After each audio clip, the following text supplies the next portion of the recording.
Assalamualaikum warahmatullahi wabarakatuh. Bertemu kembali dengan saya atas nama Muhammad Toha dari BKIB. Di sini saya akan menjelaskan tentang kerancuan relevansi, di mana kerancuan relevansi ini mata kuliah tentang logika, di mana kerancuan relevansi ini terbagi menjadi 7 macam.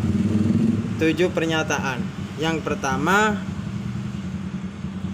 pernyataan yang rancu karena mendasarkan diri pada kekuatan atau ancaman penggunaan kekuatan sehingga sebuah kesimpulan menjadi disetujui, atau lebih karena didorong oleh rasa takut. Seperti contohnya, misalnya pegawai anggota penawaran yang berbohong untuk pembeli supaya produk yang dia jual laku karena dia takut dipecat bila dia tidak memainkan perjualan, begitu. Yang kedua, contoh yang kedua yaitu kamu harus bekerja karena kalau tidak bekerja saya tidak akan memberimu untuk makan. Jadi dari kedua contoh itu sudah menguatkan dari pernyataan yang pertama, yaitu mendasarkan diri kepada kekuatan atau ancaman penggunaan kekuatan sehingga sebuah kesimpulan disetujui, begitu.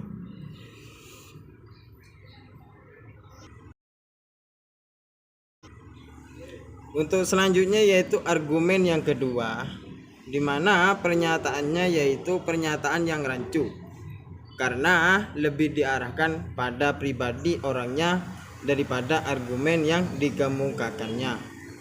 Misalnya contohnya yaitu seorang juri itu lomba bernyanyi memilih kandidat yang cantik sebagai pemenang, bukan karena suaranya yang bagus, akan tetapi karena parasnya yang semakin cantik dibandingkan dengan kandidat-kandidat yang lain, walaupun suara kandidat lain hadir yang semakin bagus. Yang contoh yang kedua yaitu apakah Isa adalah Tuhan Yesus atau Kristen, ataukah seorang nabi atau Islam. Dari dua contoh itu sudah menguatkan dari pernyataan yang kedua, yang rancu karena lebih diarahkan kepada pribadi orangnya daripada argumennya, begitu. Untuk selanjutnya yaitu pernyataan yang ketiga, di mana pernyataan yang ketiga yaitu yang rancu karena muncul dari ketidaktahuan atau sesuatu yang tidak terbukti benar. Seperti contohnya misalnya Peco semalam merokok, pagi ini meninggal karena serangan jantung. Pasti rokok telah menyebabkan dia terkena serangan jantung. Contoh yang kedua yaitu katanya di kelas kamu Arif yang paling pintar, padahal dia tidak penting bagiku. Jadi dari dua contoh itu sudah menguatkan dari pernyataan yang rancu karena muncul dari ketidaktahuan, begitu. Untuk selanjutnya yaitu pernyataan yang keempat, di mana pernyataan yang keempat itu yang rancu karena mengandung balas kasihan yang digugah sedemikian rupa agar sebuah kesimpulan menjadi disetujui. Artinya seseorang setuju bukan karena logis, tapi lebih arah ke psikologisnya, begitu. Misalnya seperti contohnya orang miskin mau makan di warung karena dia kelaparan, karena dia tidak makan 2 hari. Jadi bukan faktor yang lain, akan tapi fokus kepada faktor psikologisnya. Untuk contoh yang kedua yaitu seseorang menagih hutang karena dirinya juga terlilit hutang dan anaknya masuk rumah sakit. Jadi faktornya yaitu psikologis. Mungkin dari dua contoh itu sudah masuk dari pernyataan yang rancu karena mengandung balas kasihan yang digugah sedemikian rupa agar sebuah kesimpulan menjadi disetujui, begitu. Untuk selanjutnya yaitu pernyataan yang kelima, di mana pernyataan yang kelima yaitu yang rancu karena kebenarannya didasari oleh pendapat orang banyak dan bukan karena argumen tersebut benar. Misalnya seperti contohnya yaitu 70% orang menyetujui dengan pimpinan Cak Torik karena sangat tegas dalam kepemimpinannya.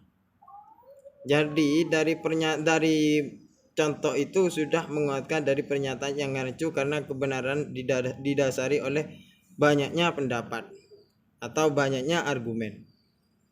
Untuk contoh yang kedua yaitu 9 dari 10% masyarakat tidak menyetujui dengan kepemimpinan kepala desa dengan kepala desa yang ada di desanya begitu. Jadi dari dua contoh itu sudah menguatkan dari pernyataan yang rancu karena kebenaran didasari oleh pendapat orang banyak. Untuk selanjutnya yaitu pernyataan yang keenam, di mana pernyataan yang keenam yaitu pernyataan yang rancu karena mendasarkan pembenaran dari dukungan atau pendapat pada kewibawaan orang terkenal yang sebenarnya tidak mempunyai kompetensi untuk menyatakan hal tersebut atau tidak relevan. Argumentum ad referendum diam juga seringkali mengarah pada pernyataan-pernyataan yang bersifat dogmatif sehingga tidak dapat dicek benar atau salah. Misalnya seperti contohnya seorang ustadz mengatakan bahwa Nabi Adam diturunkan ke bumi karena memakan secuil buah khuldi begitu. Jadi dari contoh itu sudah menguatkan dari pernyataan yang rancu karena mendasarkan pembenaran dari dukungan atau pendapat pada kewibawaan orang-orang yang terkenal. Kata ustadz begitu, seorang ustadz mengatakan. Untuk pernyataan yang ketujuh yaitu pernyataan yang rancu karena mendasarkan pembenaran dengan cara membuat lawan bicara merasa malu. Pernyataan diterima bukan karena masuk akal, akan tetapi pernyataan itu diterima karena rasa malu itu tadi begitu. Di sini seperti contohnya jangan asal sidang santri kalau tidak memiliki bukti yang nyata. Jadi contoh ini saya mengambil dari